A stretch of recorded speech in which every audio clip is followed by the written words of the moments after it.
নমস্কার বন্ধুরা। আচ্ছা, আপনাদের যদি আমি জিজ্ঞেস করি যে পাতাল লোকটা কোথায়, আপনারা কি সেটা বলতে পারবেন? আর আমি আপনাদের যদি বলি যে সেন্ট্রাল আমেরিকাই পাতাল লোক, তাহলে আপনাদের এটা শুনে কেমন লাগে? হ্যাঁ, আপনারা ঠিকই শুনেছেন, সেন্ট্রাল আমেরিকাই পাতাল লোক। এটাই আমি আজকে প্রমাণ করতে চলেছি আপনাদের। রামায়ণের অনুসারে অহিরাবণ যখন রাম লক্ষণকে অপহরণ করেছিলেন, তখন পাতাল লোকেই রেখেছিলেন তাদেরকে নিয়ে গিয়ে। আর পাতাল লোক জায়গাটা কোথায়, হনুমানজি সেটা জানতে বিভীষণের কাছে গেছিলেন। আর বিভীষণ তাকে বলেছিলেন যে পাতাল লোকটা ওইখানেই আছে, যেখানে আমরা দাঁড়িয়ে আছি সেটার এক্স্যাক্টলি নিচে।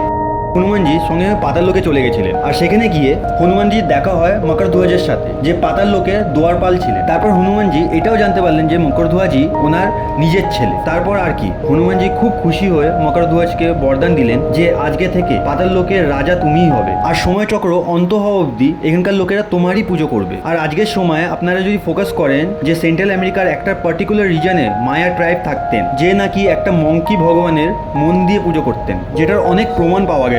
এটাতেই প্রমাণ হয় যে মঙ্কি গড যে ছিল সে মকরধ্বজই ছিলেন। পৃথিবীর যে জিওগ্রাফি আছে সেটাকে ভালো করে পরীক্ষা করলে আপনারা জানতে পারবেন বা দেখতে পারবেন যে ইন্ডিয়ার এক্স্যাক্টলি বায়োমেট্রিক্যাল অপোজিট সাইডে সেন্ট্রাল আমেরিকাই পড়ে। মানে ইন্ডিয়া একদম উপরে, তার একদম নিচে হচ্ছে গিয়ে সেন্ট্রাল আমেরিকা, মানে পাতাল লোক। তো আপনাদের এবার কি মনে হচ্ছে, সেন্ট্রাল আমেরিকাই কি পাতাল লোক? কমেন্ট করে আমাকে নিশ্চয়ই জানান।